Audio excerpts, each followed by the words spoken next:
গরুর মাংস রান্না করার প্রথমে আমি পেঁয়াজ ভেজে নিচ্ছি, এরপরে লং, দারচিনি, এলাচ কয়েকটা দিয়ে দিলাম। এরপর আমি একটু গোল্ডেন ব্রাউন করে ভেজে নিচ্ছি। এরপরে আমি এখানে আদা রসুন পেস্ট দিয়ে দিচ্ছি 2 চামচ। এরপর আমি এটাকে একটু লাড়ানো মানে ভাজা ভাজা করছি আর কি। এরপর আমি একটু পানি দিয়ে দিচ্ছি এটাকে একটু কষানোর জন্য। এরপর মশলাগুলো দিয়ে দিলাম, হলুদ গুঁড়া দিয়ে একটু লাড়লাম, দেখলাম হলো কিনা। এরপরে আমি আবার দিয়েছি মরিচের গুঁড়া, এরপরে আবার দিয়ে দিচ্ছি আরেকটু। এরপর আমি দিয়ে দিচ্ছি এটা ধনিয়ার গুঁড়া।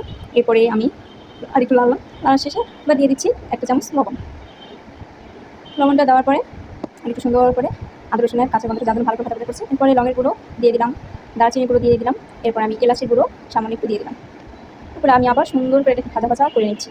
এরপর 2টা শুকনো মরিচ দিয়ে দিলাম। দেওয়ার পরে এখান থেকে আমি 2 চামচ টক দই দিয়ে দিলাম, 2 টেবিল চামচ আর কি দিলাম।